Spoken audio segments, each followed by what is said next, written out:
Welcome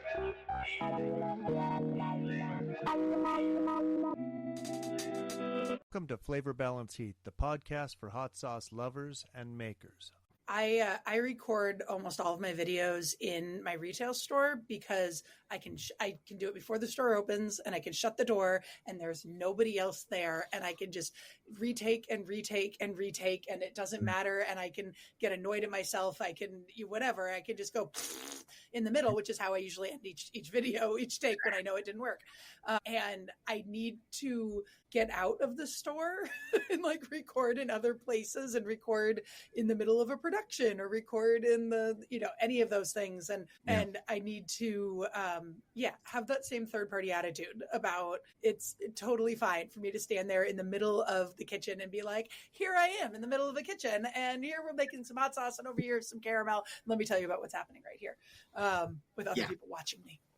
Totally. Well, Claire, I've seen you speak at Bar Hill. I've seen you speak publicly, and you're a great public speaker. I think in this case for me, what I'll do is I will treat the camera as if there's 5 to 7 people, let's just say a small group of people that I need to project for. And so it's not just a one-on-one chat where you'll sort of slow it down. It's like we're in the factory floor, and I just want to make sure all of you can hear what's going on, and just treating it with that level of energy. Right.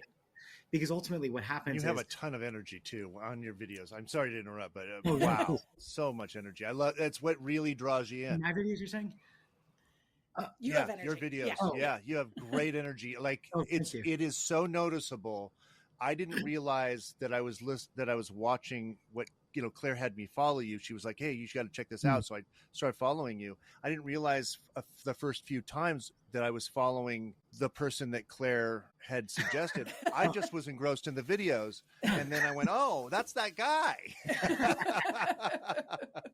That's cool. Yeah, I mean, and sometimes I go even further, but like I will, like, you'll see me in videos. Like sometimes I'll just start talking as if it's one-on-one to create an intimate experience. But then I start using that tool more selectively. And then sometimes, like if I'm in the middle of a street, I'm actually shouting because there's road noise. So because I shoot everything on an iPhone. So if I want to just make sure the camera's getting it and the cars are going by, then I'll just go really big and sort of treat it a little more auditorium style. But I do think that one of the emotional things, it's more emotional than it is anything. I mean, you have to solve the emotional part first, I think, to actually consistently deliver. But the feeling of being cringy is really painful, especially, Claire, if you've got staff there that are working and you're here with the phone and they're like, you're trying to bottle up and you're like, normally I would be helping you, but you guys, I have a job. So the tough thing is to get to the place where you're not apologizing to anybody, right, physically, like out loud or even emotionally, but just to say, it is my job to tell the story. Like that, right. That is your job as the CEO, right? Yeah. If you don't tell the story, no one's going to tell the story, and no one will have a job. So I think in that sense of like, if someone was like apprehensively doing every piece of their job at your production facility, you would say, can you just do it? Can you just do it? You don't need to haltingly apologize every time you pick up a bottle. I think in that same way, it is your job as the CEO to tell and founder to tell the story. And in that case, I think just getting on there and projecting and saying, here's what's going on today. We've got this, we've got this, we've got this. And just like explaining that like directly to the camera as if several people are listening to you, because they're just time lagged and physically distant, right? But they are literally people watching it. Just giving it that same respect that you would give as if it were a live audience at, say, Bar Hill, at the farmer's market, on stage, wherever you go, all those cases that you do project. I mean, it's the same exact thing. Right.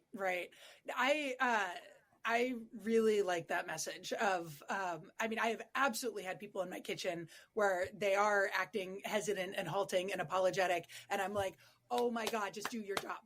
Yeah. And I think that is such a great way to think about it. And that it's, as the owner, as the CEO, it is my job to tell the story. And if I don't, then nobody will. And the story is, as a small business, I feel like the story is it is almost more important than the product. Almost. Yeah, I agree. But I would totally say so. I mean, there's so many luxury brands where you say, like, why is this even a thing? But they've sold the story of the dream. Right. Right. And yet you have a product that stands. But imagine how frustrating that would be to your staff, let's say, and the farmers who put all this love and effort into your product, and for you and both, right?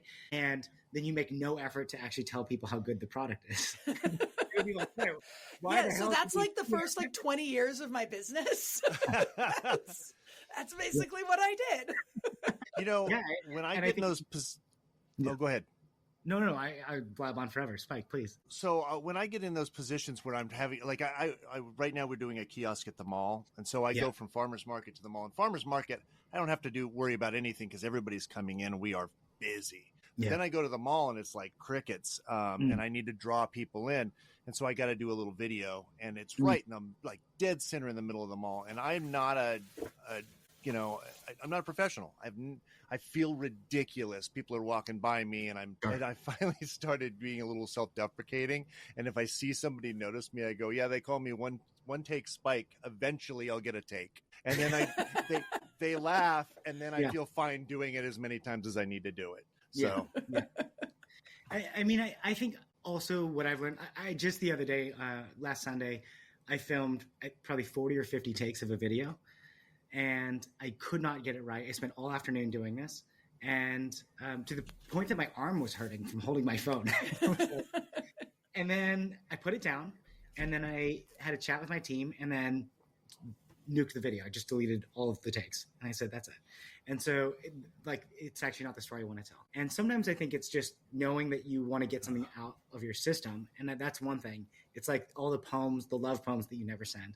And then there's another version, which is to say, no, we have an important message to say here. Okay, well, my recommendation would be give me the first sentence of it and just put it online, and be done with it. And then tomorrow, tell me the next sentence, or repeat the first sentence in case I missed it. Right. And I think what I see in a problem in myself and many others is just this desire of like trying to nail it versus like really some of the best meaning, I should say best received videos that I've done are like one take. That's it. Some of the clumsiness is part of it, makes it feel a little more human. And yeah, when I selfishly, egotistically look at me, I'm like, why are you stuttering? Like you said this so many times, like, you know, but then as a producer watching third party, it's like, yeah, it's cool. You got what we needed to say. So be done with your day and move on with the next story, right? The next line of your story. And so I would sort of recommend that way too, because it creates almost a bad habit of like, every time you go to film, you become anxious of like, okay, now I got to do a bunch of takes. Mm-hmm. And if you say, I've got 5 minutes to do this and it's a 1.5 minute thing, so it's 3 takes maximum, right? Maybe I can chop this down to 45 seconds and get a few more takes, but really like just give yourself the constraint of this has to be said. So what are you going to say? The ship is leaving harbor and you're shouting back to someone on board. What are you going to shout? Like you're going to spend the rest of the time on the ocean liner thinking about what you should have shouted, but this is the moment. So like, what is the thing that is the thing to say today? Hey, I'm Spike. I'm at the mall. We got this thing. It's a brand new hot sauce, blah, blah, blah, blah, blah. Sayonara. Like that's it. But what happens is that, I left that one. I didn't say that one thing right. Nobody's going to understand what I'm talking about. I got that. It's like every single, and I just got to let it go. I just got to let it go. Let it be wrong. Social media, you say it tomorrow. That's it. That's exactly it. Yeah. And you learn from the pain of publishing it. That's it. You learn from the pain of publishing it. It's been nice. I've had. Go ahead. I've been talking too much. No. Go ahead. We've got a social media manager that is new to doing social media, but she's got just this vibe that I really like, right?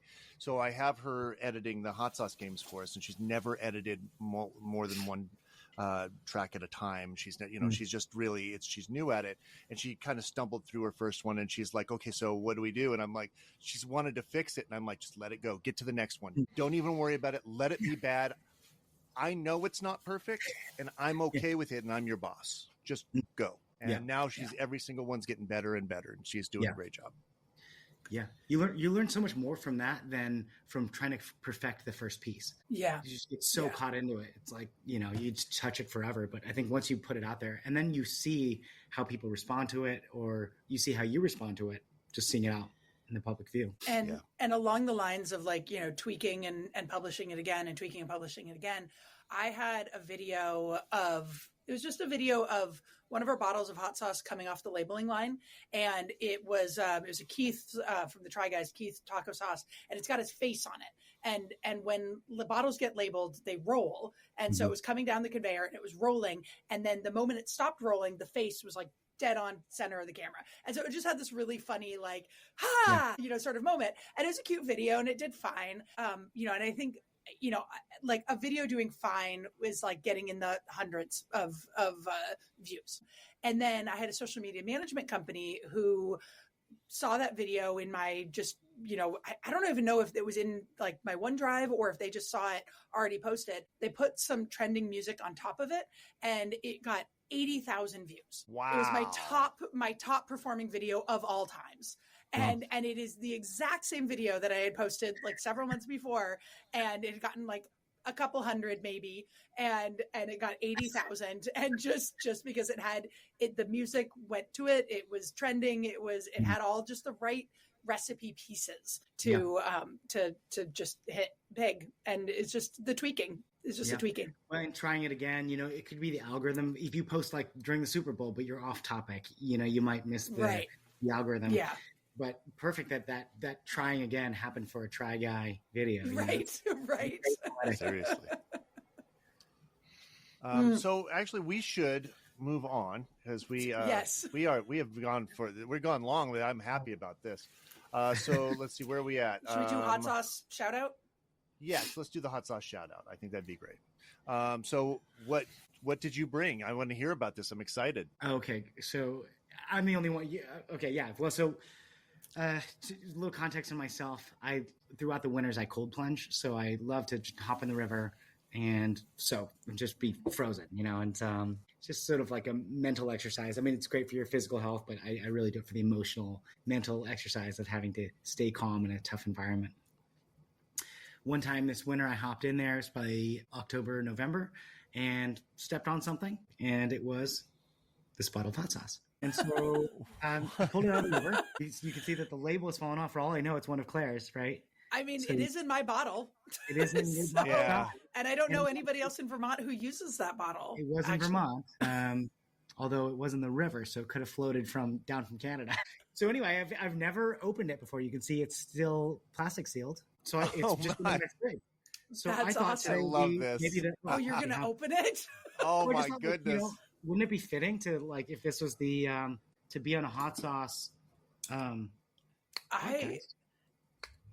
Wait, so are you going to try it? Are you just going to smell it? I don't know if I would want to try it.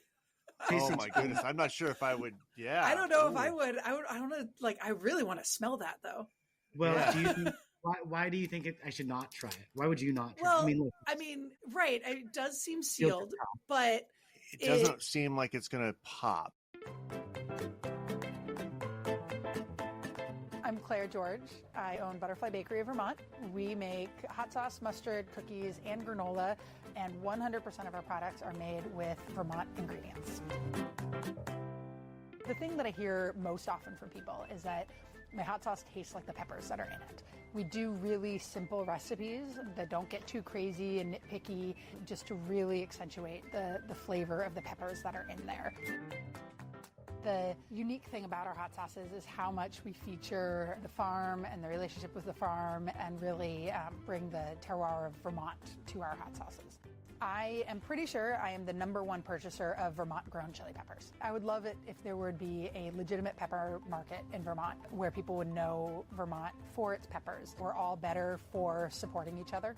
And I think that part really shows itself with the collaborations that I do with the other businesses and the other farms, that I love working together and coming up with new ideas and presenting each other with new challenges. And I think overall that's the attitude here, and I absolutely love it because that's my attitude. I try to live my life with love. The ingredients that I use, I would say that my values are reflected in that, that I use ingredients that, again, feel good, feel loving, feel supportive. The relationship with the farmer was how it all began. If I changed the reason for it being, if I went out and bought some commodity peppers, it might not be as good. You can find Butterfly Bakery of Vermont hot sauce, mustard, granola, and cookies at butterflybakeryvt.com. There's a little bit of stickiness on the inside of the label. So right. So it could have, so depending on what kind of temperatures it was exposed to, it could have gotten more activity inside the bottle because boiling doesn't actually kill everything. And so there are thermophilic bacteria that can get active when it's exposed to really hot temperatures. In a river, probably not. I mean, this is a very cold river. But if it was, what does it smell like? Well, it does smell like hot sauce, like jalapeno-based hot sauce. But I will say that there is another smell to it, like almost cardboard. Like, I don't know if it's the adhesive or what's the lid look like? Can you show us the lid in the camera? Yeah, the inside of the lid.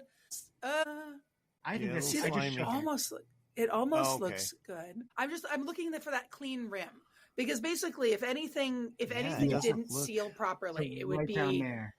Yeah, and I mean, if it were one of our bottles, I would say don't. But this is the kind that you use, Claire, and I actually seal better than ours. Well, so, okay, I am less concerned. Yeah, I mean, it is a hermetic seal. I'm less concerned with... It is definitely cracked. I mean, there is hot sauce that is on the rim here. Oh, yeah. Then you should. Don't do it. Don't do that. Yeah. Well, good thing but that's awesome. Because I might have just done this at home alone and gotten very ill, but here we are. River hot sauce. I mean, the chance of any, like a hot sauce bottle that's open and it's just been exposed to the environment, chances are it's fine. Like it's a low pH. It's, like there's not much that's going to happen to it. There's a lot of nasty stuff in rivers. Yeah, that's what I would worry about. Like that's kind of more my thought. And and also if it warmed up enough to like osmosis, like in, and then there's always just the question of like, what's the benefit of trying it? Does it outweigh the risks? Well, this is a hot sauce show, right? You've got my guess. I will not. Don't worry, I won't eat it. It's I'm getting good advice from the pros here to skip river sauce. But it's well, I have to say this. I just have to say this. Yeah. I feel bad because I don't think you should try it. Yeah. But I probably would. I'm just not there and I can't. I would love to smell it. And it's because I want to identify whose sauce it is. I want to know if it's mine or if it's somebody else's. And if it's mine, what is in it? Like, I'm actually not very good at picking apart flavors, like tasting something and being like, oh, it has this and this and this. I'm better at putting together flavors. But I am just, I'm always curious. I mean, like anytime I see a picture of sauces anywhere, I'm like, okay, who's over there? What is that? What is it? Yeah. So I wish I could smell that. But well, I'll put it back in my fridge. It came out of the river. It came home with me. It went in the fridge. So it has been refrigerated, but I'll bring it by sometime and we can smell it. That would be awesome. That would be great. So Claire, what did you bring? I brought Secret Aardvark Red Scorpion. Oh yeah. So yeah, as all the listeners know, we don't open and try all of these because then we have too many open bottles of hot sauce in our life. Yes, we have to go through them. So I have not tried this one yet, but I've been enjoying all the Secret Aardvark that I have. That I have, and I have to say, Rocket, knowing that you were going to be on the show, I really wish that I had a Vermont hot sauce to pull out because, like, that would have been great. And historically, I've had some Vermont hot sauces in my house, but because of the podcast, I either receive a lot of hot sauces or I need to buy hot sauces for something specific. And so I basically have stopped buying any hot sauce because I have a huge box stack of hot sauces that I haven't even gotten to eat. And so like, I love, Bonito and I love, all the other, now I'm feeling awful that everybody's names are slipping my mind. But have you tried Sherpa food? It's not quite a hot sauce. Of course. I love him. Yeah. Oh, I have a funny story. I have a funny story about him that he doesn't even know. So I love the Sherpa foods and their Momo sauce or something. The Momo sauce, yeah.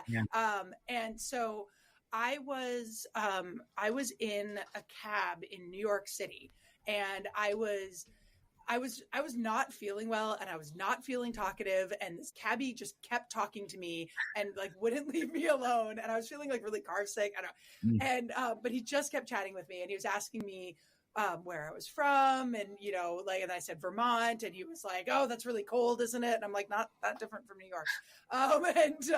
And he was like, "Well, all I know about Vermont is that they have some really good Sherpa food," and I was like, "What?"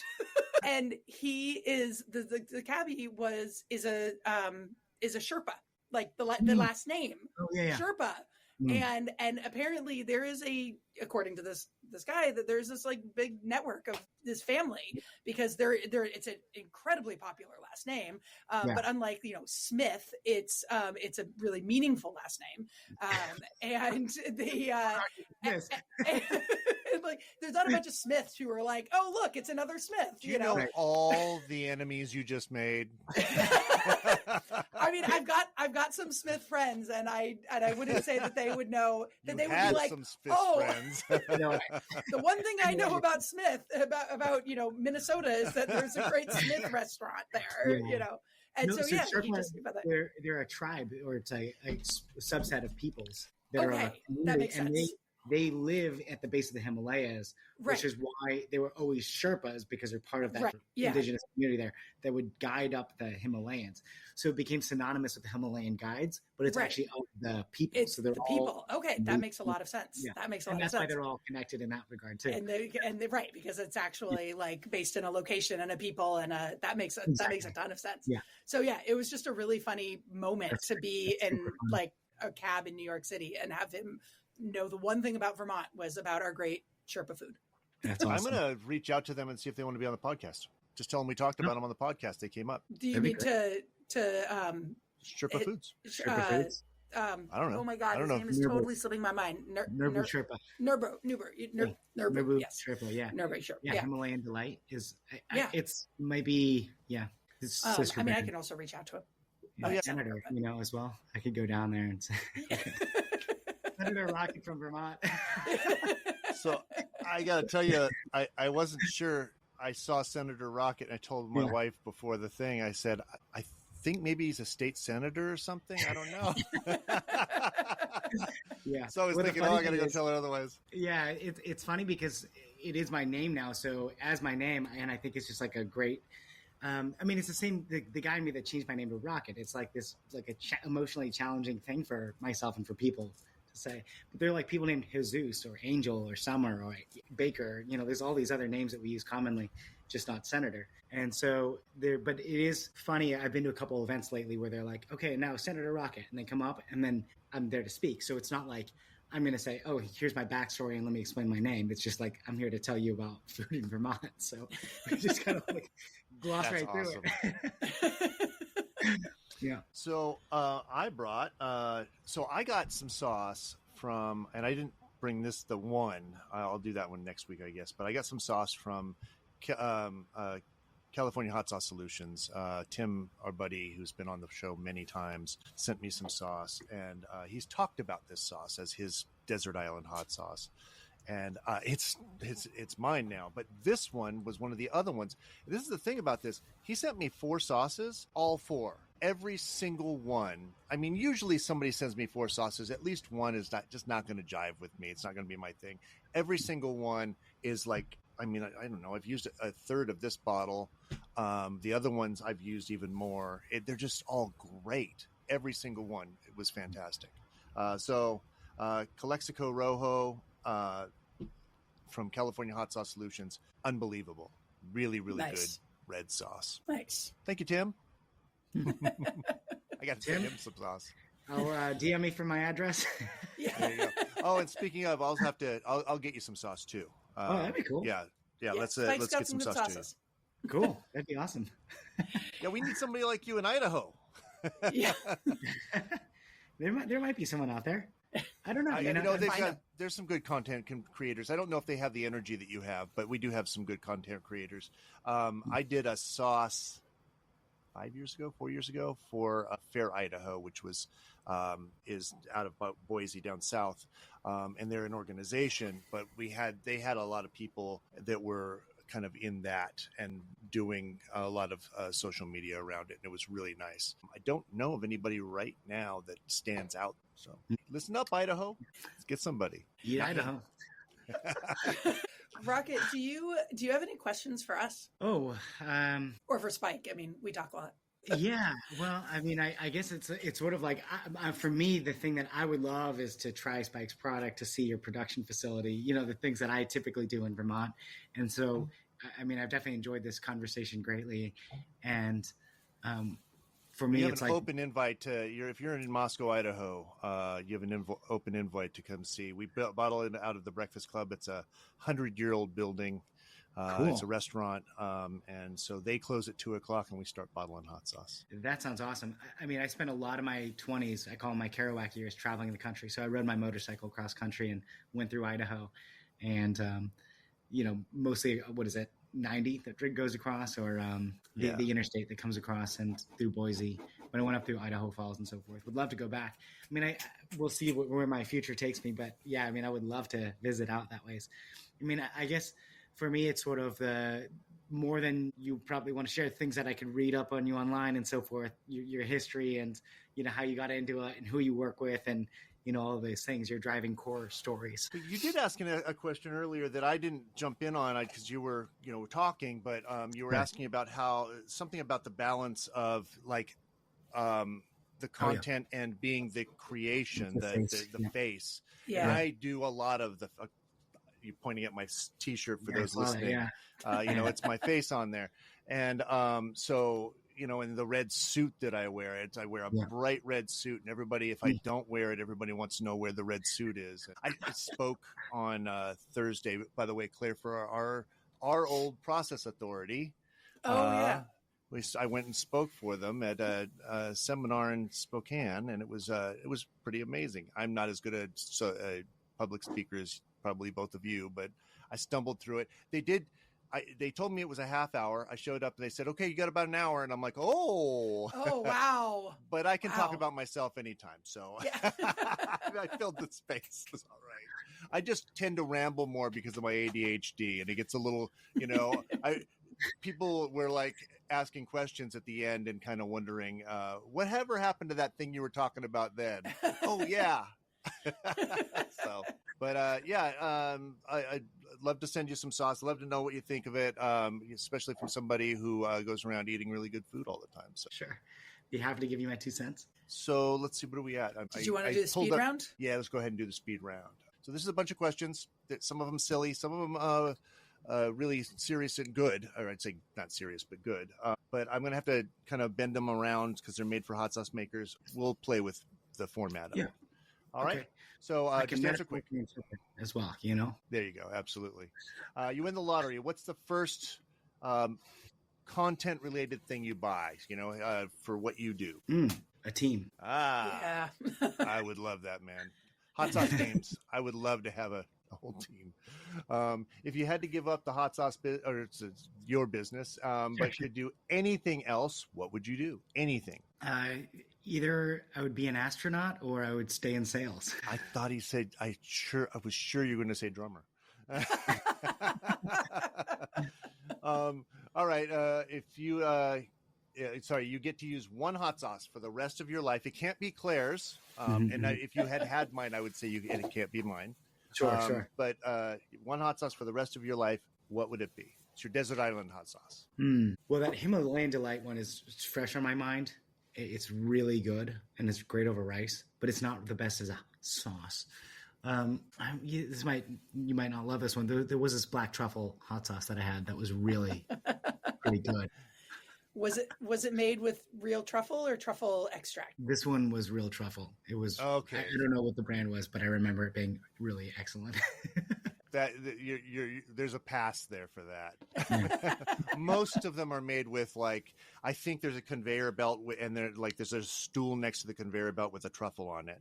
Well, I think doesn't Zach say it's made with the extract is some crazy? It comes from somewhere. It doesn't even come from truffles. Yeah, sure. No, it's pretty awful. All right. If you had a sandwich named after you, what would it be, and what type of heat would you use in it? Do you already have a sandwich named after you? I know. That's what I was wondering too. I might soon. We're starting to team up with all these chefs around state to build secret menus. So,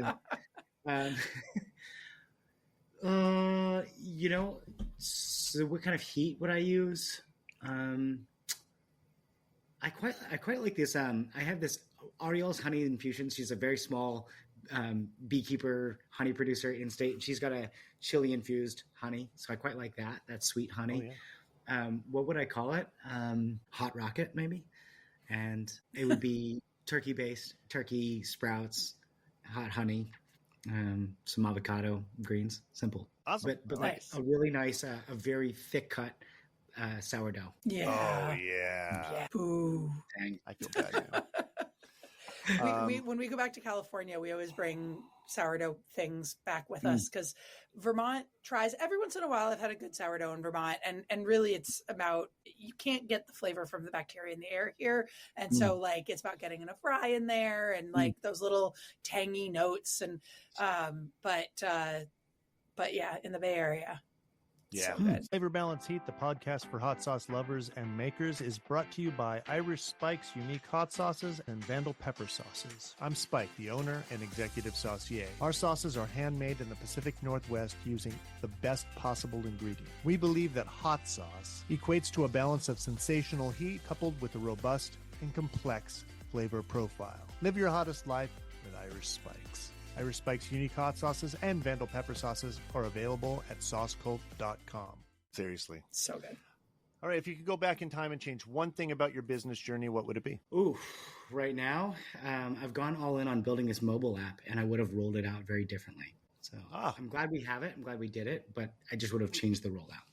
And I actually, maybe this is hopefully useful to someone listening, which is that one of the things that we did was we had the opportunity to get press, and it's clear 7 days. And it's statewide press. And I jumped at it because I said, it's my responsibility to be telling the story of our business. So I did that.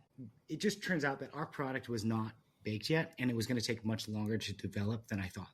And what I should have had is the discipline and the faith to say, there'll be another opportunity. Let's just focus on the product and get that right first before I focus too much on the story. That is the same mistake I would make too. I jump at things like that, and I'm not always patient. All right. What is the best business advice you've ever received? Mind your cash. Nice. I don't know if we've had anybody say that. Wow. I mean, it's that, or it's, your reputation is everything. It's one of those two. Yeah, absolutely. Yeah. Okay. If you had to fight another content creator, who would it be, and would you win? Physically fight? Yeah. Gosh, I think the only... And you can pass, by the way. Yeah, well, the thing is, I think most of our content creators are female in Vermont, and I really only think at the content space. Oh, maybe nationally. Yeah, it could be whoever you want. Yeah, gosh. Who do you want to fight? Well, I am really in this. My conflict has turned inward, meaning that in the last 3 years, I really compete heavily with myself. So it's there's this platonic ideal I have of myself, and always trying to destroy and beat where I am today to get to that. Yeah. But I will say that there is one male content creator in Vermont named Johnny Wanzer. Claire, you might know him. Oh. I did a video on pro wrestling. He's this very edgy punk vibe. I think we're the only two male content creators that I know of in the state. We're both in our 30s. It feels like we should both wear Nacho Libre masks and get into one. I love it. So Spike, you don't know who this guy is. And I'm getting an idea. And that is, it is I'm having a lot of trouble with this right now, with my words. That is a wild thought. That is a wild thought. And is this something we have to make happen with the whole wrestling thing? I say with nothing but respect. He's a phenomenal, very different style than mine, and he is he's more of a quality versus quantity. I mean, I publish constantly. He publishes a few times a year, and he does these epically long 20-minute plus pieces. Oh, that's awesome. Very and my struggle with all of this is not any criticism of him in any way. It's and also, I mean, honestly, nobody wants to get on his bad side. But also just, your styles are so different. I mean, it's kind of like where if you have a friend from college and they meet a friend from your hometown and you're like, something didn't work. These are two different worlds. It's just, I feel like the Vermont that Johnny lives in almost feels like a different Vermont than Rocket you live in. We live in very different.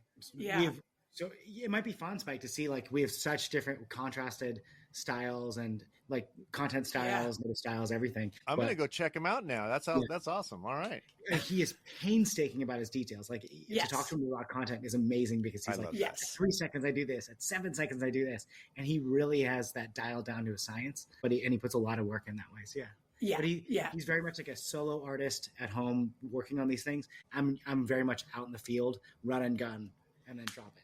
Run, gun, publish. So we're totally different. Yeah. Anyway. All right. The next question is, if you could collaborate with a hot sauce company, and I'm going to say, I assumed that you would love to do that with Claire. Let's just assume somebody else. Okay. Who would it be? Spike, can I choose you?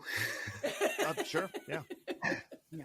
It kind of goes down to the same with talking about following on social media. It's like the product really matters. You got to cross the minimum threshold, and then you got to like the person. And I think those are the two things that really matter to me. So. Oh, well, thank you very much. That makes me feel good that you said even, yeah. Gladly. All right. So if you had to pare down, so that doesn't work. Okay. All right, let's go to the next one. If your brand were a caveman. What is that question? That last one that we skipped. Oh, it's if you had to pare down to only one hot sauce, which one would it be? And I think there's no way to pare that down in your. If you had to pare down to only one follower, who would it be? Yeah, one video. Well, I think the way I would think about it is we're doing the book, the documentary, and so forth, the social media. It's like if we were to just choose one lane. Okay. Right? So that's how I would interpret that. But yeah. Well, what would the answer be? I would keep the social media. I mean, that's sort of where we're strong already. So. Yeah. I feel like it's a Vermont thing to do lots of things. Yeah. Yeah. And sometimes I feel like it's a mistake. That's why I stopped our podcast. Because I was like, we get like 80 listens to this, and it's fun. I love doing it, but it's also just probably the juice isn't worth the squeeze at this point. So. It's a Spike thing too. I'm kind of known for it. Maybe I should move to Vermont. I do too many things, and I've just said, it's a Vermont thing, and that's why we do it, and not just this. Yeah. Well, I will tell you that we came very close to moving to Vermont, so it makes perfect sense. There you go. You'd fit right in. There you go. So if your brand were a caveman, would you be a hunter or a gatherer? I would like to think I'd be a hunter, but I probably would be a gatherer. That's a great answer. Really, really great answer. Because we get, and no shade to anybody of the way they've answered, but we get the person, I'm a hunter, I'm going after it every day. Or we'll get the more thoughtful. But to say both, I think that's most of us. That's the first time I think anybody's ever said that. So, yeah. All right. So let's see. Okay. You're going to become a hot sauce maker right now. So pretend you're a hot sauce maker. All right. And Pepto-Bismol comes to you and they say, we would like you to make a hot sauce using Pepto-Bismol. Okay. What flavors would you use in it, and what heat would you use? And what story would you wrap around it? Yeah, really, that's a good one. I like that. It's so Pepto-Bismol is it an antacid or is it really just okay? Yeah. So it's a little bit. It's also made to just make your stomach feel better overall. It's a mint flavor, sort of soother. Yeah. I kind of wonder, like, could you create?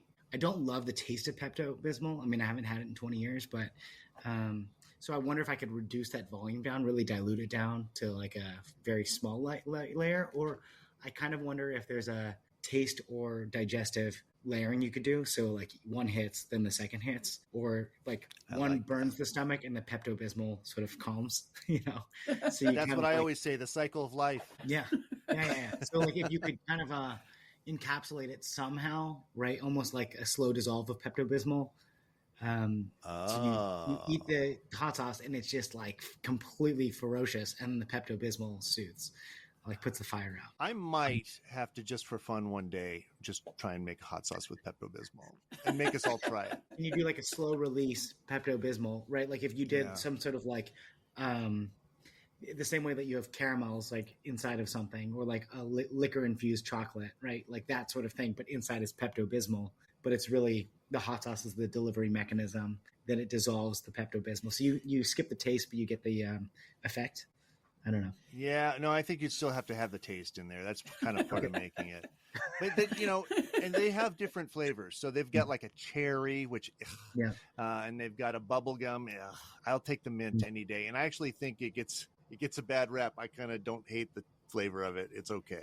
It's the You know what? chalky texture I don't like. I am pretty sure I've never had Pepto-Bismol. Like, I've been thinking about this, and I'm in like, I actually have it in the house because my husband uses it. And I can imagine a smell that goes with it. So and when people talk about the taste, I can imagine that, but I don't think I've actually ever had it. So maybe I'll just go try out there. I would love for you to sponsor us. So I'm not, but I'm not saying this because I would love for you to sponsor us. I'm going to say whenever I've had it, I had that, you do the little shot because it's got the little shot cup, which is kind of cool in itself. Then I literally do feel like the commercial where it goes down your esophagus into your stomach, that calming feeling, it really happens for me. Could you do a companion so you kind of had the hot sauce and the Pepto? I don't know. It's kind of curious. You shot and chaser type of thing. Yeah, that might work. That might work. I don't know if that would be making a hot sauce with Pepto and I also feel like that would actually emphasize the flavor of Pepto. That's true too. That and if the goal is to kind of mask it or hide it or mellow it, if you do a Pepto chaser, it just emphasizes it. That's what we should try in Hot Ones, is just a Pepto chaser. Oh my God. Yeah. Somebody's got to bring Pepto onto Hot Ones. Well, it's like those episodes. Right? Well, like where the celebrities have like a million different things with them. The Gordon Ramsay episode where he had the the whipped cream lime and juice squirting it in his eyes. Yeah, just having the Pepto there. I feel like the Pepto is what you need afterward. Well, that is the longest conversation we've had on Pepto. Oh, go ahead. I'm sorry, we're still not done. No, it was on the Bill Murray episode in this last season. God, I love that. On Last Dab, one of his co-stars came up at the end with Pete him. Davidson, Pete Davidson, there we go. And he commented that after his episode of Hot Ones, he was like shitting black for a week. I bet he was taking Pepto. Oh yeah, he was. He had to I bet it was Pepto. It wasn't the hot sauce. It was Pepto. And I feel like, I don't know if it was Pepto, but I do feel like I'm almost sure that they had a sponsor that was an antacid at one time. It may have been Tums. May have been Tums. That sounds familiar. Pepto. Yeah. I feel like it might have been Tums. That sounds familiar. Which was a brilliant thing. I don't know why I haven't seen it since, but anyway. All right. Well, that's it. We're done. This has been a Spike Mind Media production.